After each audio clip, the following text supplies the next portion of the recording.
It's Sunday, it's 4 p.m. Welcome to Dada's. My name is Pauline Jao, and thank you for watching Dada's, the Kenya's women's reality talk show. Today we want to talk about addiction.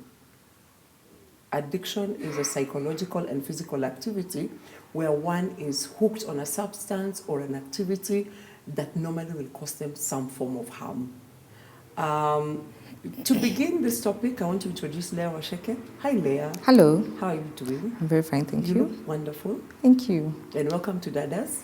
Thank you. Tell us a bit about yourself. I'm Leah, a third born.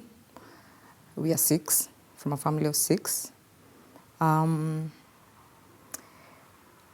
can say that I'm from a normal background. Okay. There's nothing outstanding or weird.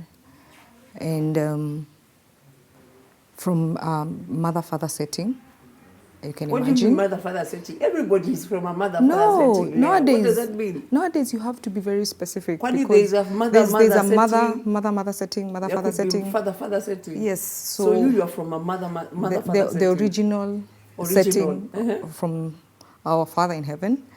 So I can say there's nothing special or weird about where I've come from. Okay, which leads me to the next logical question.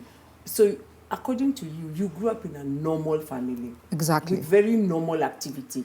Yeah, okay, not very normal activities. Yeah, but it was pretty normal.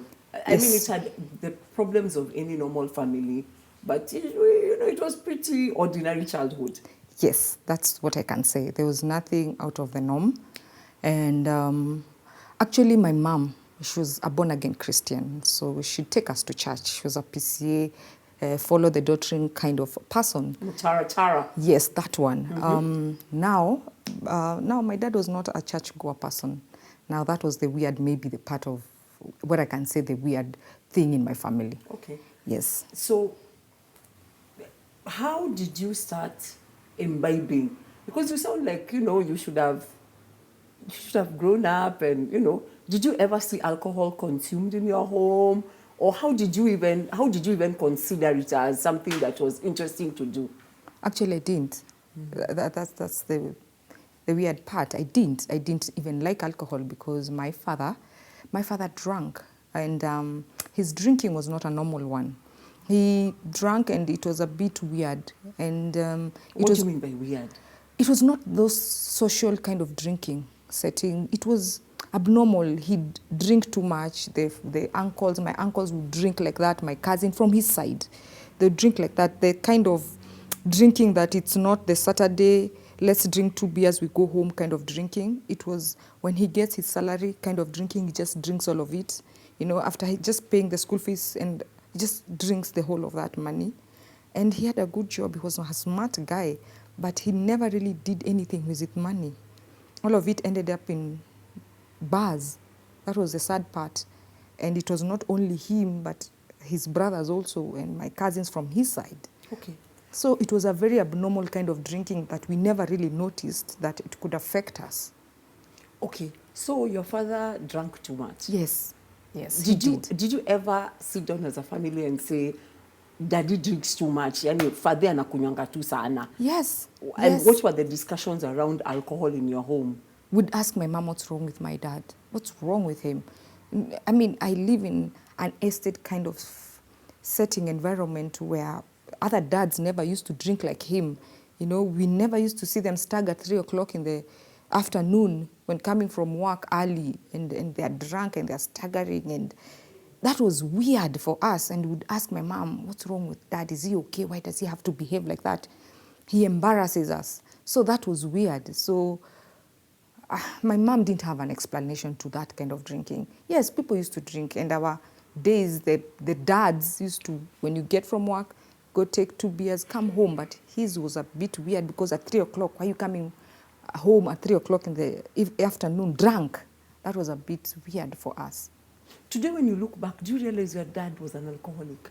He was, but then we didn't know. You didn't know? No. Now with 2020 vision, you think perhaps you grew up with a dad was an alcoholic, and even your uncles were alcoholics. Yes. But at that point, it just seemed like your dad just drank too much.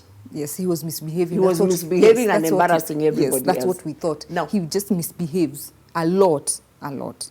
Logically speaking, you would hate alcohol, isn't it? I did. With all your heart. How would you even end up drinking it? Do you remember the first day you tasted it? I remember hating brown bottle Yes, because that's brown- what yes. that's what we used to see in the house. White Cup, Tusker, Guinness, and I used to hate that thing. I was like, this is what is making my father misbehave. What nonsense is this? So the first time I took alcohol, I was in Form 1. I was 15 years old, and I went Form 1, and somebody just gave me Richot, and I took a sachet of it, and I remember I hated it. It made me feel dizzy, like throwing up. I really hated the feeling. I didn't like it. I didn't like anything about it. But I didn't connect the dots. This is what my father drinks. I did not connect the dots. I think it was ignorance. And plus, I just didn't think, because when my father was drinking, that was his problem. It was not our problem. It was his problem. So I never connected the dots that this is the same thing that makes him misbehave. Okay. So I was 15. I didn't know. So, Okay. and I thought, this is bad and I don't like it and I won't take it. Okay. Period. End of story. Yes. And Okay. when I was in Form 2, when I was 16 years old, I gave my life to Christ. I was a born-again teenager at the age of 16. But things were looking up for you, Leah. I was in the right path. You were going in the right path. You've tasted your first alcohol. And I don't like you don't it. like it. I have not connected the dots yet. Yes, you are. Things are looking up for you. Yes. Then what happened? There must have been others. Then we are not doing this show. Yeah, I know. So I can say that problem started when I was in Form 2. That Form 2, my father left. He upped and left. He retired early. Something went wrong. He just left. And for me, as a 16-year-old child, of course, I misinterpreted that. I just thought, wow, my father just didn't care about us enough to just stay. So I thought he abandoned us. So that's what I interpreted. And then our parents never sat down with their kids and explained, oh, it's not your fault. This is not your fault. It has nothing to do with you. He has just relocated to go make sure that you get your school fees and your food and all that. So, of course, and I didn't tell my mom. So that was something that was bugging me. And it was something that I felt like abandoned, rejected. And it was something that I felt like there was a gap, a void. And I didn't know how to deal with that. Were you close with your dad? Very much. You were very close with Very him. You were much. daddy's girl. Yes. So when daddy left, there was a void. A very big one, a very big gap. I felt like I had to stand up for myself, fight for myself. Okay. I didn't know where to get the love. Somebody tell me I'm proud of you, you know, I'm proud of you, that's security. So I thought, I need to defend me. Okay. I need to defend and stand up for myself. Okay. So, of So course, you had to become tough. Because Yes. now the little girl days of Leah being a little girl are over. Now it's me against the world. you against the world. And I you have didn't to even know. toughen up. And I didn't even You know. didn't even realize that that's No. what was happening to And you. I just had daddy issues. Okay. All I remember is that I never wanted to see a man. Okay. That's all I remember. Okay. I never wanted to see a man. I just thought that men are cowards. Yeah. They are weak. How can you leave your family because things have gone wrong? You're weak. So that's all I thought. That's all I thought at that particular time. That's all I thought that was my problem. So after that, after I finished high school, I remember I wanted to belong. I wanted to belong. I wanted love. I wanted to belong. I wanted friends. I wanted somebody to tell me, I love you, I'm proud of you, something. And I didn't know I was longing for that approval and that belonging. And when I hanged out with the girls, I just hanged out with girls. I didn't want boys. I had daddy issues and I didn't know. So I hanged out with girls and I attracted people who were like me. And I remember that kind of friendship was toxic. And of course, then, when you told somebody, maybe I'm feeling depressed, that name we throw out every time. Oh, I'm so depressed. My life is so depressing, as if it's something nice. They tell you, oh, let's go and drown our sorrows. Yeah. Nobody tells you, this is a Bible verse, let's go read. No, let's go drown our sorrows. So that's how I started. I started going drowning our sorrows. The only thing I drowned was myself. Okay. Yes, because that's how I started drinking. Okay. And I didn't know it was a big, I just thought it was fun. We go have fun. I belong to someone, to some group. A group. Of people who love me and I love them. That's what I actually internalized love was. Okay. So after that, we started drinking. Guess what? The alcohol made somebody wounded. We became best friends without actually knowing that I was making alcohol my best friend. I was becoming the one thing that I didn't like about my dad. But then I was hiding it. People didn't see it. So the drinking was happening during the day. Were you living at home? Or? Yes, but no. So you were living at home? Yes, but so we were not. the drinking was happening when? During the day or all the time? Or when you began? You know, most of us, when we begin drinking, we begin socially. It's a social activity. And somehow you have a bit of control. That's what we tell ourselves. You can drink 2, you go home. You can drink 4, you go home. You drink 10, you can go home. But then you get to 25 and then you don't quite go home. Was that the story? Was it gradual or was it sudden? Very subtle. Very subtle. Very subtle. Because it was on the weekends. It was on the weekends and we'd go out on Saturdays. And that's it. We'd save Monday to Friday and go out on Saturdays. And then it escalated from Saturday to Wednesdays. We'd go for rock on Wednesdays. And then from Wednesdays and Friday, we'd go for something else. So it from 1 day to 3 days a week. You see? Now you are sober when? Monday and Tuesdays, maybe. Because on Wednesday you were somewhere in Carnival doing rock or something. So it was not noticeable. But with time, at the age of 23, I had noticed that I was drinking alone without friends. I had started drinking alone. Now it wasn't activity driven. No. It was just now you just need a drink. Yes, I'd buy a drink and go home alone and sit outside at the veranda and just drink by myself, alone. Wow. Alone, without friends, without anyone. I'd drink alone and I'd cry. Because I didn't know why I was crying. I just felt sad. I was sad most of the time. I was sad, I was alone. Even when I'm around people, I was alone. And I just never quite understood why I felt alone most of the time. Okay. I just felt alone, and I thought that alcohol comforted me then. Okay. You see, but with alcohol, you never get enough of it. You will never get enough of it. And by then, I didn't know that I had actually stepped in a door that was opened way before. Yeah. You know, this is something that my dad did, my granddad did, when I did my research. So I had already stepped into a door that was opened in my family. People were drinking abnormally. So I had stepped into that mess without knowing. Okay. Yes. Did people notice around you? Were you able to conceal it? Were you able to manage your life? Was your life going on? Did you still have a job? You still look nice, you know, or as you gradually began drinking, what were the physical things that began to change? The hangovers, I couldn't hide the hangovers anymore. The smell, of course. When I started buying alcohol and cigarettes and hiding them in my purse, so along the way you picked up smoking. You forgot to tell us that. Yes. Alcohol doesn't come. Alcohol is a package. It doesn't come alone. So along the way you picked up a bit of smoking? Yes, I did. It had to go along, you know. You had to fit in at some point. And drinking and smoking, you know, it was kind of cool then. So, yes, I was smoking. I think it's still cool to hold a cigarette. And you're a girl, you know. You're a girl it really looks nice. Yeah, it looks very, you know, it very looks nice. very cool. But there's nothing nice about it. Okay. So now you've picked up. So now when you're packing in the morning, you're packing your... No, I'm packing everything. You're packing your risho? Everything. And you're then packing after your that, cigarettes? I'd go to our wines and spirits. Wines and spirits? Yes. Of course, at that time, they're not open, but there's this particular one we'd go to and knock. And they would open and you'd buy something, take away. You can't drink it there. So I'd buy a takeaway, just put it in my bag and a pack of cigarettes, throw it in there, and then you go to work. So at work, you are imbibing? Now that was another assignment by itself because you have to hide the whole time. You have to go to the bathroom constantly with your pass because you don't want people to realize that you're actually going to smoke in the bathroom or you're going to sip a drink.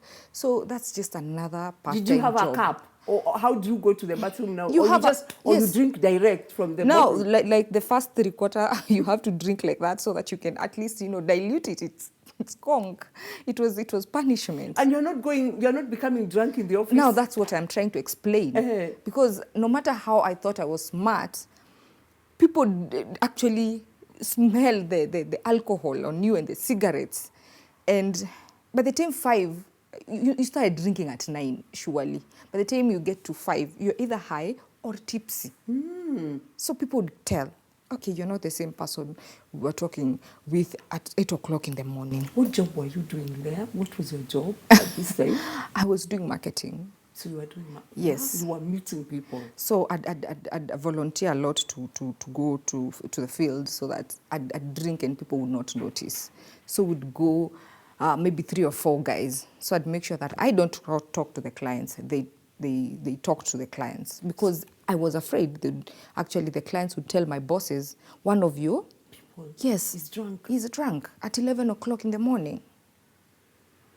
This is a very sad story. So, okay, so did you keep your job? What happened? After like an year or 1.5 years of hiding, and the boss was like, there's something wrong with you, and I'd hide stuff, and, you know, my mom noticed there was something wrong with me. I had already noticed there was something wrong with me. I remember when I was turning 23 years, after my birthday and all that, I looked at myself in the mirror. We were buying fries at 3 o'clock in the morning. And I remember telling myself, you have a problem. You have a problem. When people are deciding what they want to do in life, you're drinking like hell. I knew I had a problem, but I was so afraid to ask anyone for help. I definitely could not go to my mom and tell my mom, I'm suffering from the same thing my dad is suffering from. That would have broken her heart. So I just hid it. But she noticed, there's something wrong with you. Every time you come from work, you're high. You're high. You're not the same person. You're high. So they took me to a rehab for like 1 month. Okay. So I was so upset. I was so upset. You embarrassed me. It was an intervention? Yes. They you just- embarrassed me. Okay. How can you embarrass me?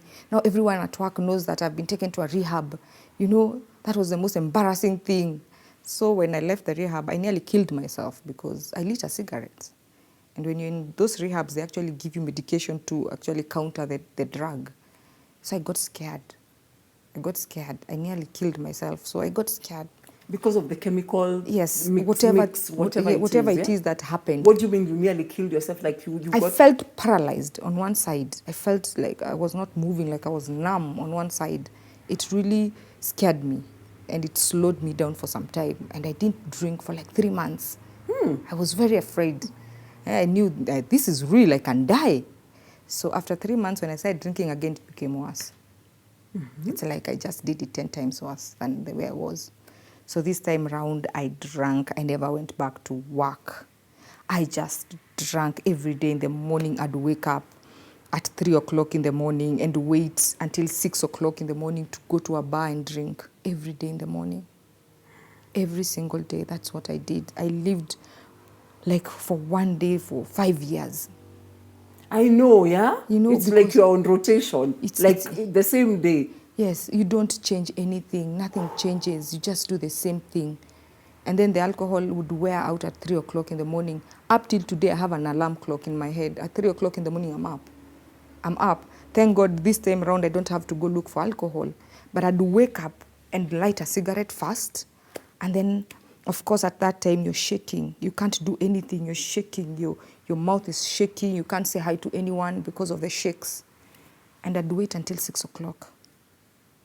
Daylight to come out, and I'd go to a wines and spirits because the bars are closed. I'd go to a wines and spirits and just knock, for that guy to open and just get one bottle, just one. Where were you getting money to drink? You didn't have a job. I didn't, but there's something very weird about people who drink like that.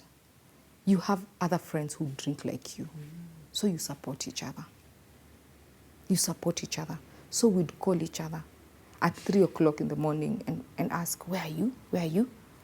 And then we'd say, we are meeting at this place, And 6 o'clock, we are there, all of us, maybe 3, 4, 5 people, and knocking at that person. Hey, please just open the door.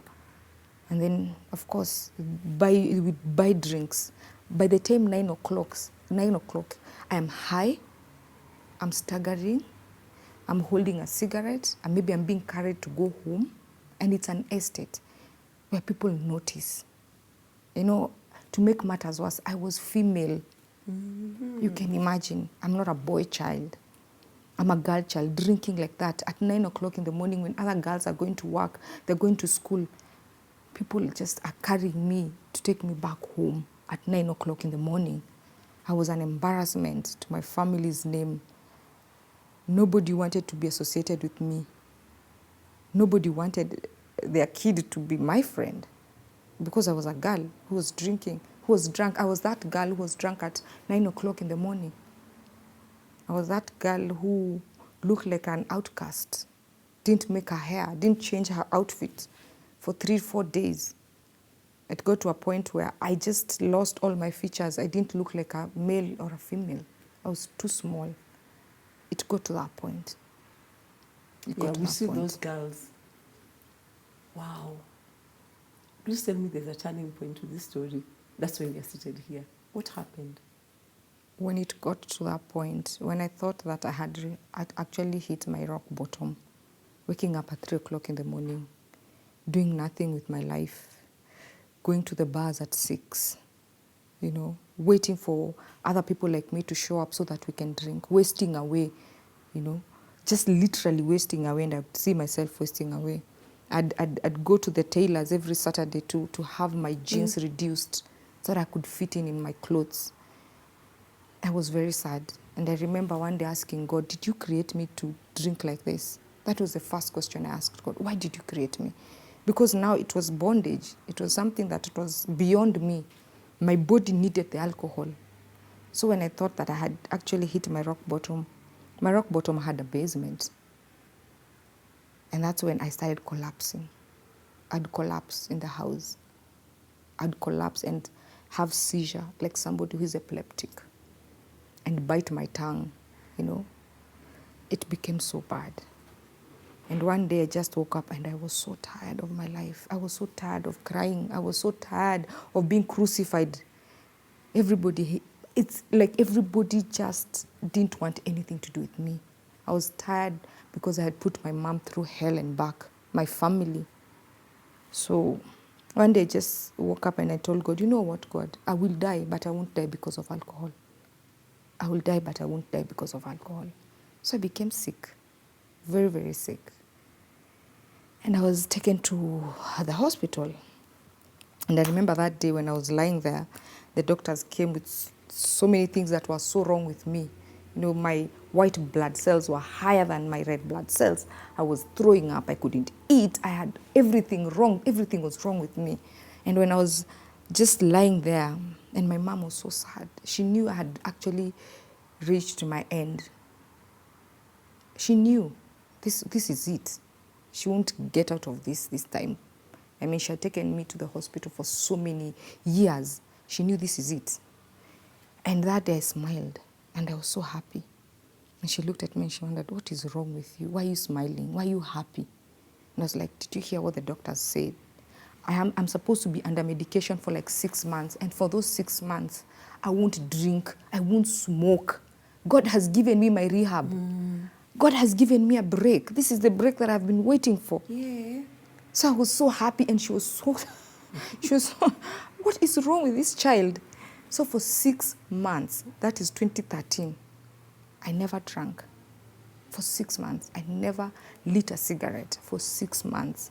And after my period for medication ended, I remember I never went back.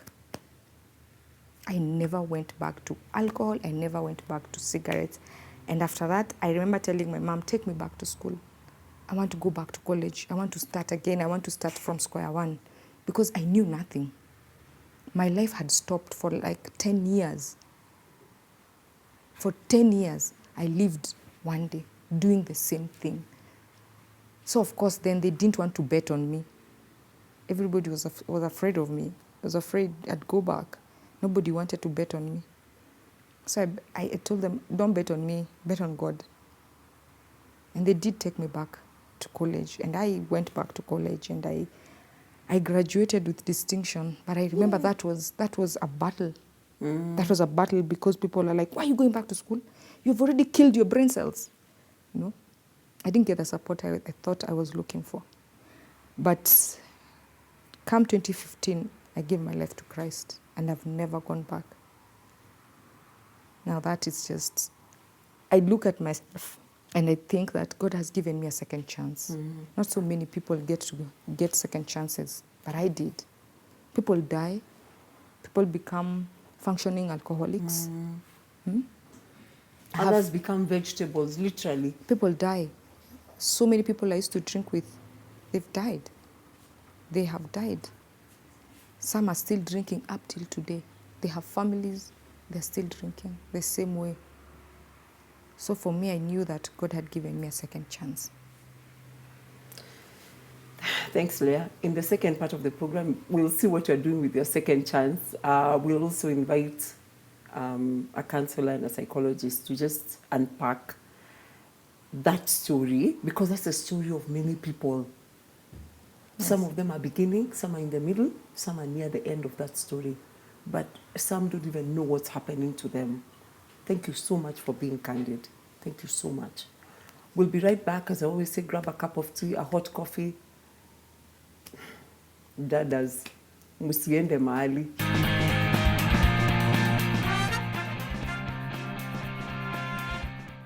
Welcome back to Dada. Today we're talking about addictions, and we've talked with Leah Wacheke, who's unpacked what addiction looks like.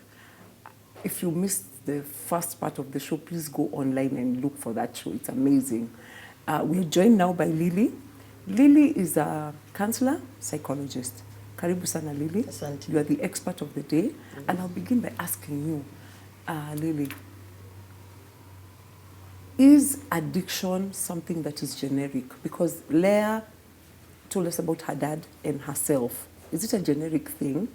And what are some of the things that you can know that alcoholism is running in your family? Ama ni kitu ya familia. Thank you so much. First of all, I'd like to ask you, when you talk about alcohol, what goes around your mind?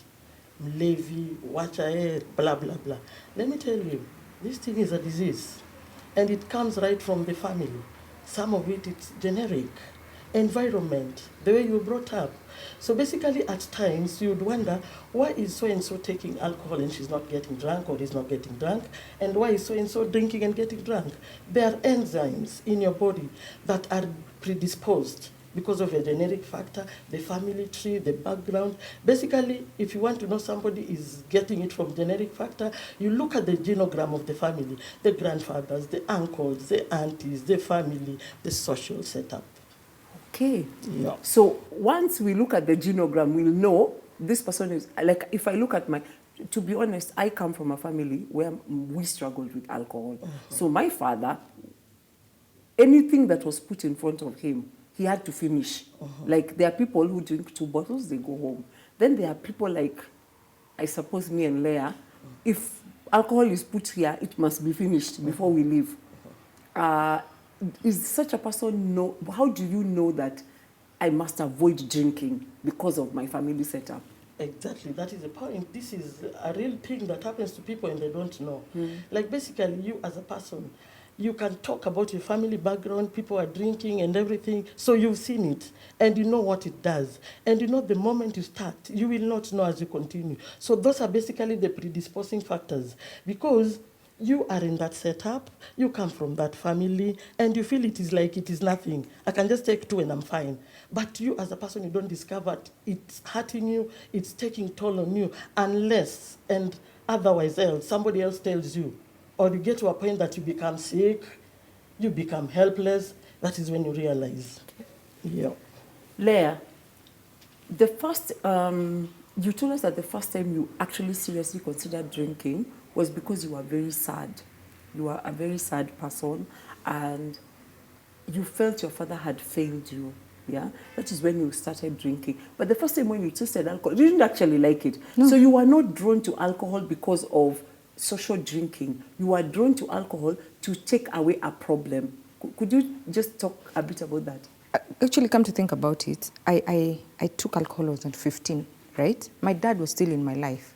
So when I did taste alcohol, I didn't like it. But after my dad left at 16 and I started drinking at 19, I was already damaged somewhere there. So when I took alcohol, it gave me a false sense of happiness. You see, I felt happy. I felt like I could do anything. You see, no, it became something that I'd run to. Okay. Something that I'd go to give me happiness that I didn't have. Okay. That's what I wanted to establish. Lily, many people drink alcohol, but they don't actually realize that they're taking alcohol to fill a void or to take away a pain. And those kinds of people are predisposed to drink a lot. What is your comment, or what would you say about that? Oh, basically, there are things that are called underlying issues. When she was going to this alcohol, basically you don't know her background, you don't know why she's doing this. These are the things, the norms, the underlying issues that people don't know. As they label you, what she was going through was called separation anxiety.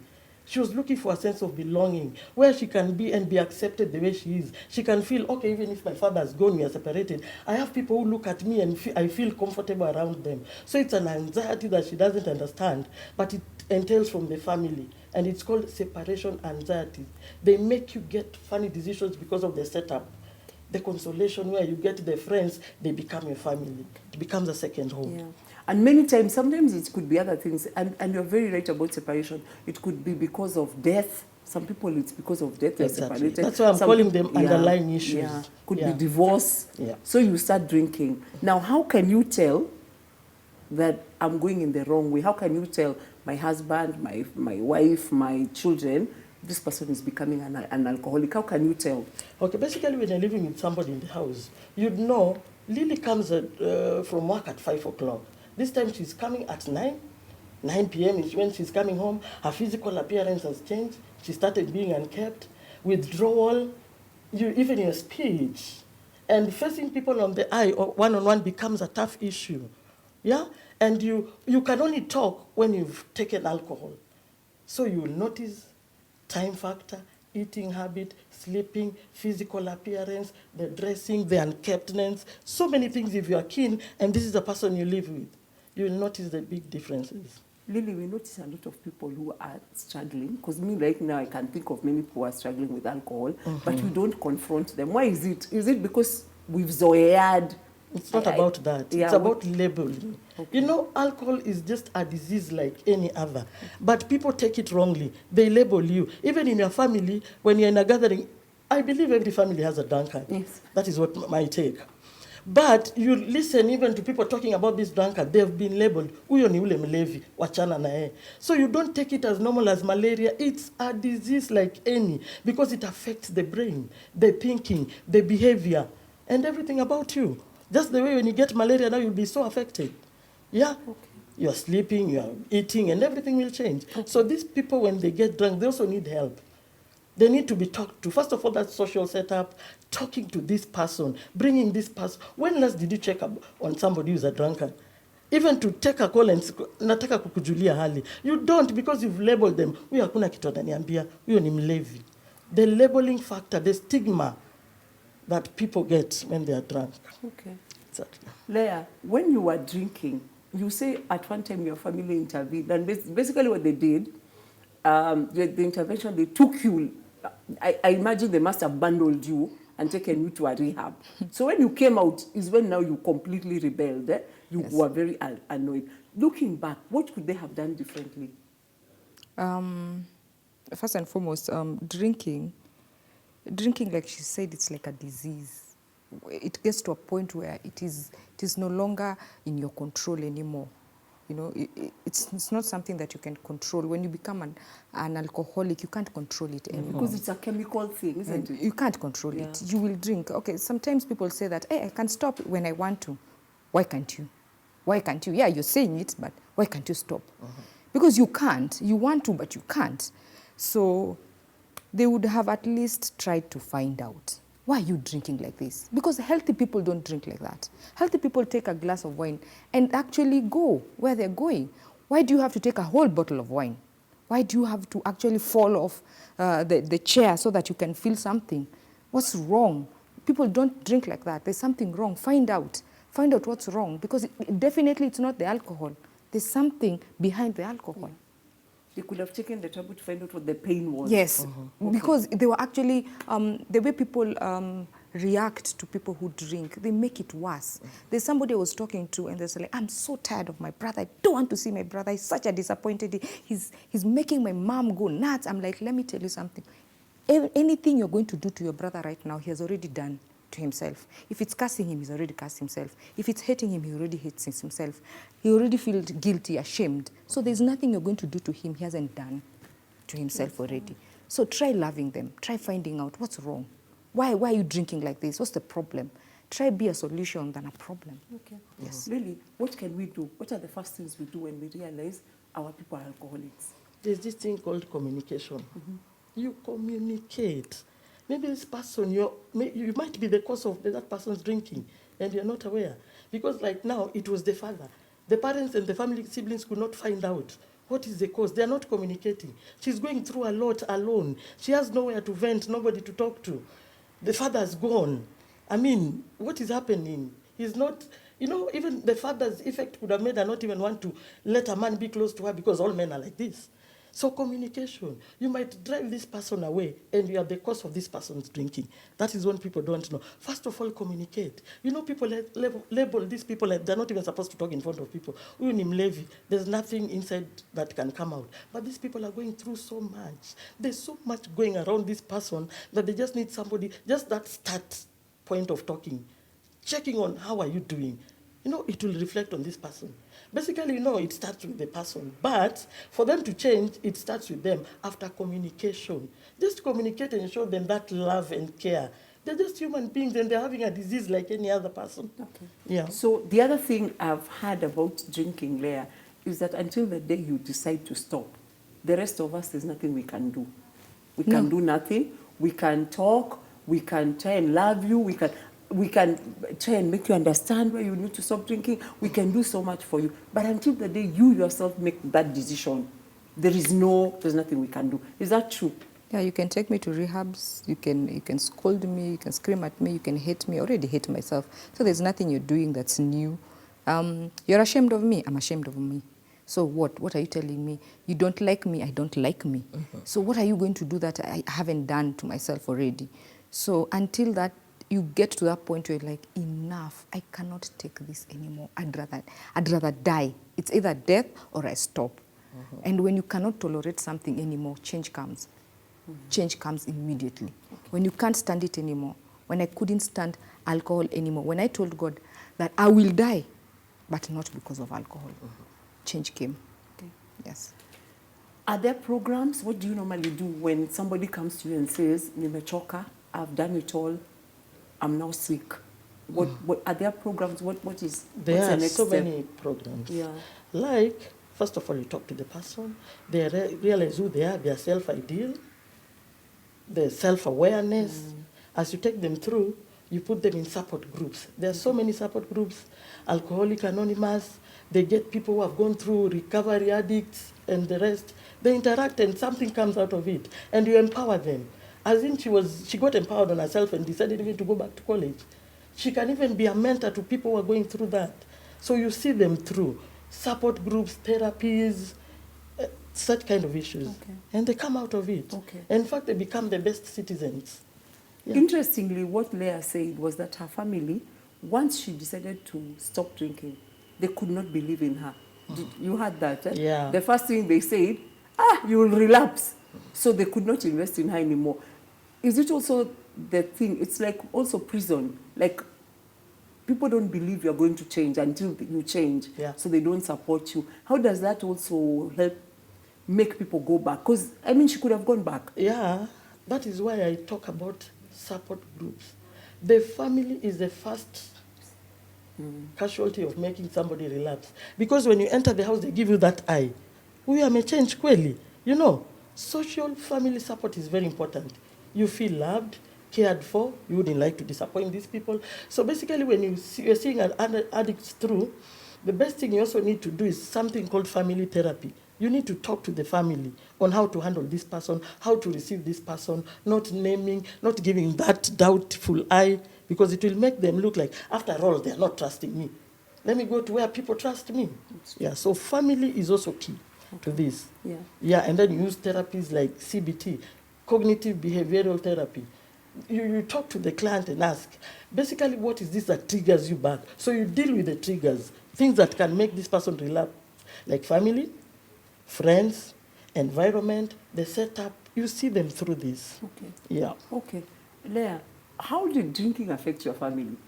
Because we've heard about you and we've heard about your mom. But let's hear about the family. Because they also say that addicts, they cause fracas on themselves, but they also cause so much fracas on their family. They disrupt families. They make some people, even the family splits because of them, because of the pain they cause other people. Ebu, try and describe to us, what pain did you cause your family? I made my mom, God bless her soul. My mom would come looking for me in bars, you can imagine, because she'd wake up at around 6:30. I'm not in the house. Where am I? Maybe I was sick 2 days ago. I haven't finished my medication. I'm not in the house. Where am I? You know, she has to go looking for me. My mom was like a watchman. I turned her to a watchman. She'd come looking for me in bars. She'd come asking, have you seen this one? Have you seen that? Where is she? In which bar is she? Of course, she knows I'm in a bar. My sisters, my siblings, oh Lord, I'd get sick in the middle of the night. My mom would call my big sisters, can you come? We have to take her to the hospital. She's just fainted in the house. We don't know what's wrong with her. All their money would go to medication and everything. Everyone was tired. They were so tired. They'd ask my mom, why do you even care? Why do you even care? Why do you bother? She doesn't love herself. Why do you even care? Leave her alone, you know?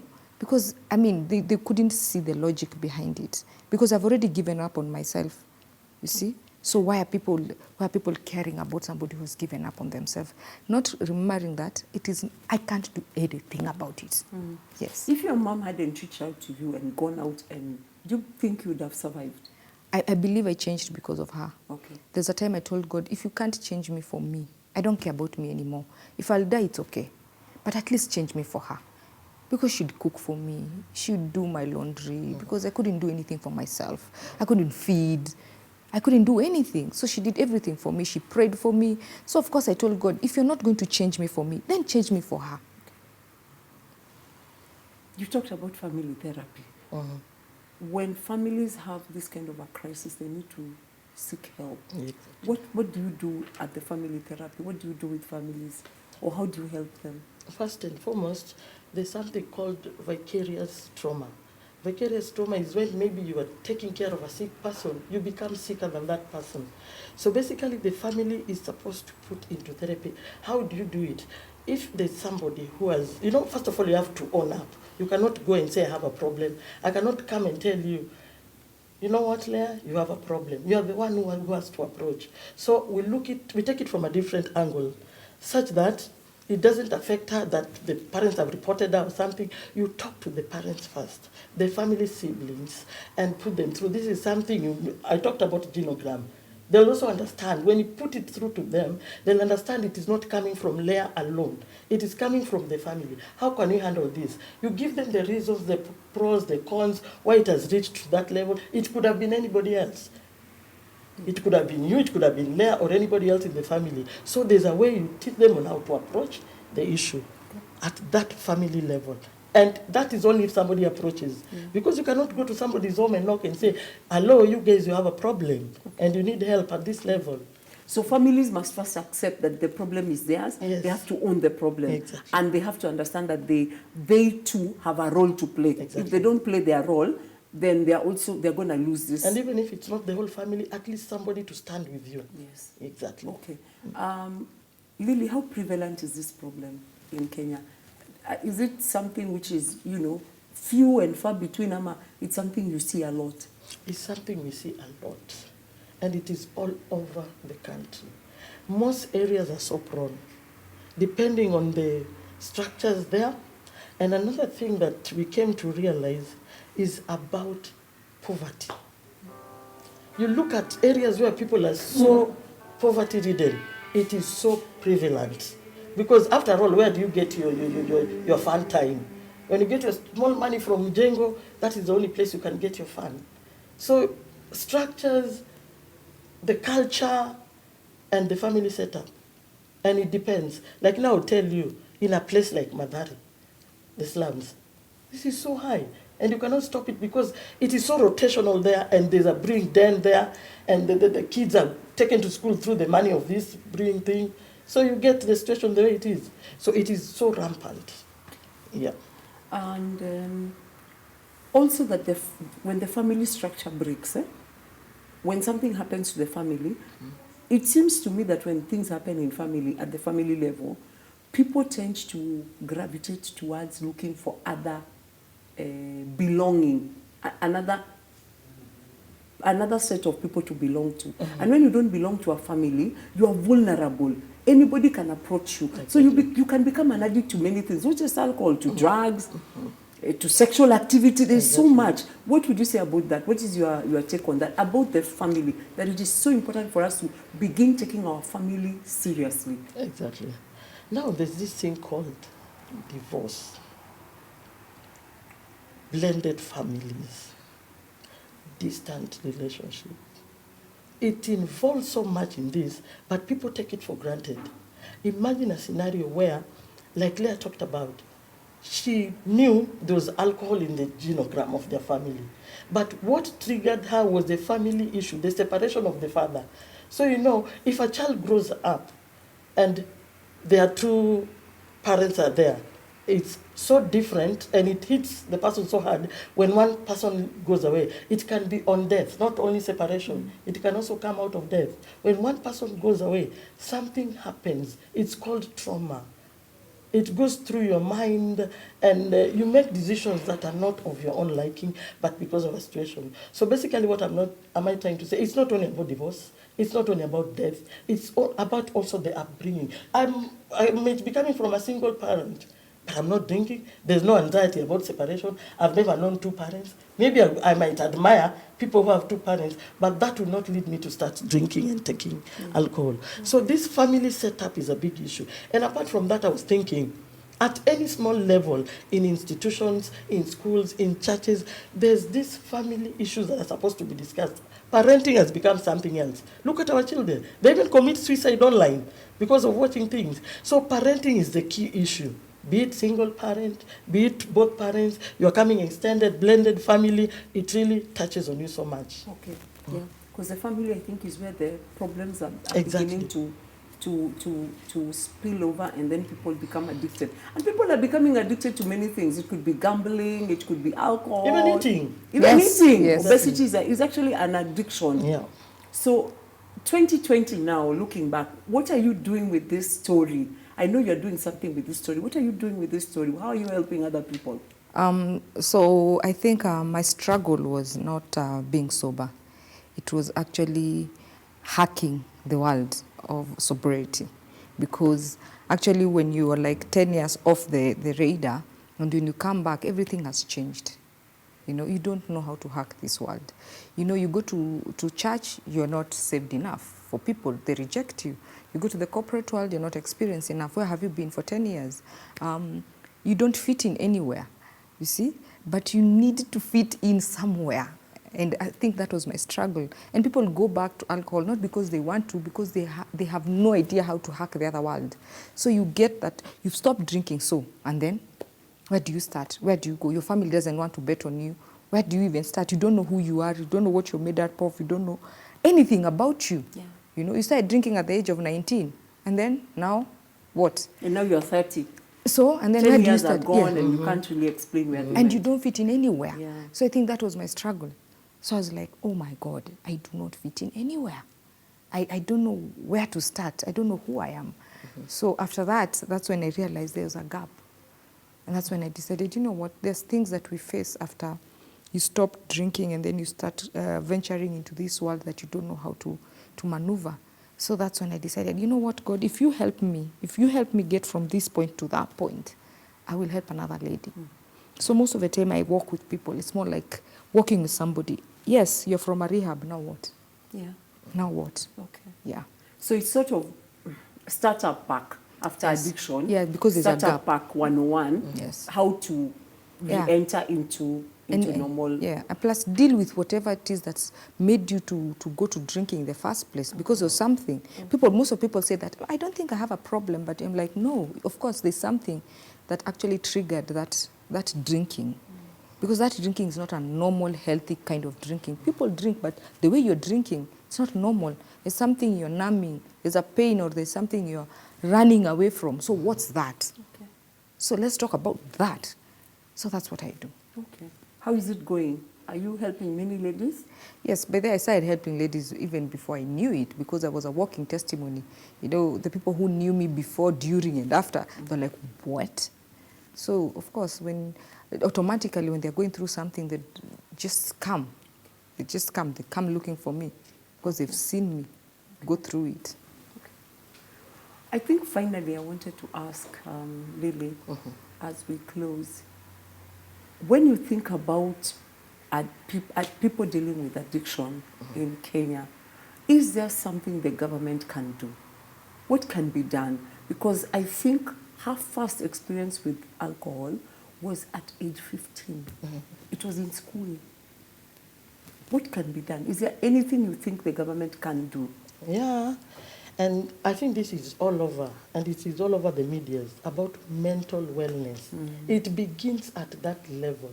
You start this thing at institution level, even in primary, getting to know the genogram of the kids, getting to educate these people on the pros, the cons, getting to know when you do this, this is what will happen, you know. So, okay, you make a choice of your own life, but you know the consequences. So the government should just put this thing as a law, you know, mental wellness, mental health, these things to be checked upon across board. Because alcohol, people take it as just something different, but it's also a disease. Okay. Something that should be taken care of just like cancer, because it needs to be managed. These are problems, like now as we speak, the economic level is too much for people. Things are tough. It's a crisis. Yeah. So what do you think can lead people to this? Yeah. Those are one of the things. The health, poverty level, these things are supposed to be dealt with, because it starts at that low level. You might think it is only from genogram, but the environment. Let me tell you, if I live in the slums, I get 50 shillings in a day or 100. I'll just say I want to be high. I'll just get a glass at 20 shillings. Why not? Because after all, what am I living for tomorrow? And I don't know the way tomorrow is going to be. You see, as Leah was talking, sometimes you come out of that place. You don't know where to start. Where do I go? These people don't accept me.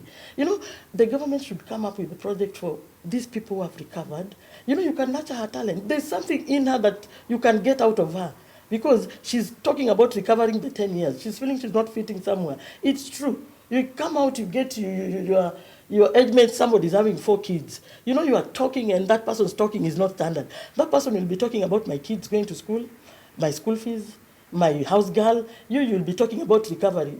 Do you see it's not matching? Yeah. So you become nowhere. You're just in which leads you perhaps even to go back again to relapse. Drinking. Yes. So as this person is being seen through, there's something called CBT, cognitive behavioral therapy. As you go through with this person, when he's recovering, you get to nurture, tap on the talent. The passion this person has will come out. What this person would like to do, empower them on that level. Okay. Yeah. Thank you, Lily. Thank you for your passion. You're welcome. Thank you, Leah. What can I say except thank you? You've been so kind to us. And for you watching at home, thank you for watching. As I always say, the ladies who come on this show are truly amazing, and they do us proud as Dadas. So keep watching. Go to our Facebook page, like us. Tell us what you'd like us to talk about in our next shows. We love you. Baraka.